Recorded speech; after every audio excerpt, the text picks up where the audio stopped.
مالک فرماتے ہیں ایک رات نبی پاک صلی اللہ علیہ وسلم نے 2 رکعت نماز کی نیت باندھی تو سورہ فاتحہ کے بعد حضور نے سورہ بقرہ پڑھنی شروع کر دی. تقریباً 2.25 سپارے کی صورت ہے. کبھی کسی امام نے پوری سورت بقرہ پڑھی ہے آج تک ایک رکعت میں؟ چلیں کسی تراویح میں یا کسی رات کی نماز میں تو ہو سکتا ہے، کبھی شبینے وغیرہ میں لوگوں نے ایک پروگرام بنا لیا، لیکن عام نمازوں میں کبھی 2 رکعتوں میں آپ نے دیکھا ہے؟ لیکن کہتے ہیں حضور نماز پڑھ رہے تھے، پڑھ تنہا رہے تھے. 2.25 سپارے کی صورت اللہ کے رسول نے ساری تلاوت کر دی. میرا خیال تھا اب رکوع ہوگا، لیکن اس کے بعد نبی پاک نے سورہ آل عمران بھی شروع کر دی. فرماتے ہیں پھر جہاں رحمت کی آیت آتی مجھے یوں لگتا کہ حضور کی توجہ رحمت کی جانب ہو گئی، اور فرماتے ہیں جہاں عذاب کی آیت آتی مجھے یوں لگتا کہ حضور اللہ سے اس کی رحمت مانگنے لگے. فرماتے ہیں پوری سورہ بقرہ پھر پوری سورہ آل عمران. میرا خیال تھا یہاں رکوع ہوگا، لیکن میرے نبی نے تو سورہ نساء بھی شروع کر دی. کہتے ہیں پوری سورہ نساء پڑھ کے رسول پاک نے رکوع فرمایا، اور اتنا لمبا رکوع کیا کہ مجھے لگا کہ سر اٹھائیں گے بھی کہ نہیں. پھر حضور نے سر انور اٹھایا اور سجدے میں گئے تو اتنا لمبا سجدہ کیا کہ مجھے لگا کہ سر اٹھائیں گے بھی کہ نہیں. میرے رسول پاک علیہ السلام اس ذوق سے دیکھیں نا، کام کرنا جو ہے تو مزہ لے کے، ذوق سے، سجدہ ذرا مزہ لے کے، رکوع اور ذرا مزہ لے کے. تو میں نے پہلے بھی آپ سے کہا تھا کہ ہمارے استاد فرمایا کرتے تھے لولے لنگڑے کام نہ کیا کرو. تھوڑا سا کر لیا، تھوڑا سا چھوڑ لیا، بے مزہ بے ذائقہ کام کرو تو ذرا اس میں ہو کے، ذرا کھوب کے، ذرا مزہ لے کے. حضرت سیدنا بلال حبشی کہتے ہیں مجھے حضور فرماتے، ذرا لفظوں پہ غور کرنا، حضور فرماتے بلال ذرا آذان پڑھ کے میرے دل کو راحت تو پہنچا. لیکن نا ہم نعت کا مزہ لیتے ہیں نا، اچھا قاری تلاوت کر رہا ہو تو اس کا بھی مزہ، یہ بڑی اچھی بات ہے، لینا چاہیے. لیکن کیا آذان کا بھی مزہ ہے؟ کبھی لے کے تو دیکھو یار. اللہ اکبر کیا معنی ہے اس کا؟ دیکھو مزہ کتنا ہے اس کا.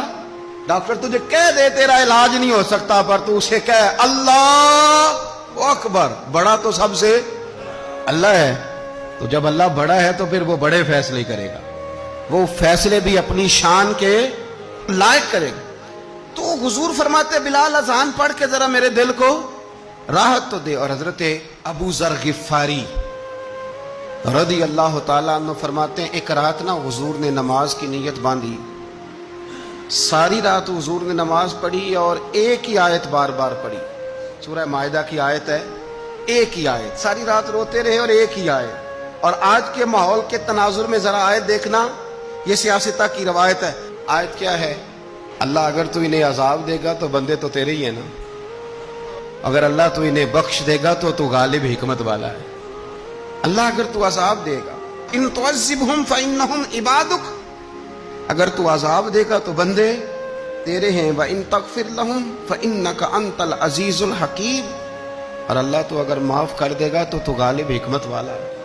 اس آیت کا ذرا مزہ لے. اے اللہ اگر تو انہیں عذاب دے تو بندے تو تیرے بندے ہیں. اللہ یہ تیرے ہیں، مالک تیرے پیدا کیے ہوئے، کہ اپنی مرضی سے نہیں آئے، تیری چاہت سے. الذی خلقک فسواک فعدلک فی ای صورۃ ما شاء رکبک، یہ تو نے سجائے، تو نے سوارے، یہ تیرے ہیں. میرے رسول کریم صلی اللہ تعالی علیہ وسلم عبادت بھی کرتے تو ذوق سے کرتے. ہمارے ہاں جب کسی کو زخم لگتا ہے تو ہائے کرتا ہے، تکلیف آتی ہے تو واہ بلا کرتا ہے، شور مچاتا ہے، ڈاکٹر کی طرف جاتا ہے. 21 رمضان المبارک شیر خدا مولا مرتضی حضرت علی رضی اللہ تعالیٰ عنہ، عبد الرحمن ابن ملجم نے جب خنجر مارا تو داڑھی مبارک ساری لہو سے بھر گئی. اور شیر خدا جب زمین پہ گر رہے تھے تو کسی کو مدد کے لیے نہیں پکار رہے تھے، کسی کو کہہ نہیں رہے تھے مجھے پکڑنا. حکیم طبیب نہیں پتہ لفظ کیا تھے، فزت برب الکعبہ، اور مجھے کعبے کے رب کی قسم علی آج کامیاب ہو گیا. علی آج جان پاوے نہ جان میرے محبوبہ، میں تے لگیاں توڑ نبھیساں، راہ تیرے وچ رول کے مرساں، تے تیرے کتیاں دے قدم چمیساں. تے سجنا جان امانت تیری، تو جدو منگ سہ میں پیش کرے سا.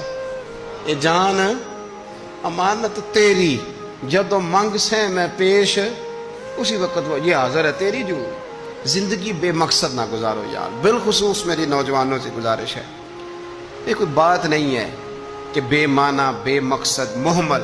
آپ یقین کریں جتنے ہم نے تبصرے کیے اتنی ہم مدد کرتے تو کئی لوگوں کی مدد ہو جاتی, کئی لوگوں کی مدد ہو جاتی, کئی لوگوں کی. مہربانی کریں اپنی زندگی میں کچھ ایسا ماحول بنائیں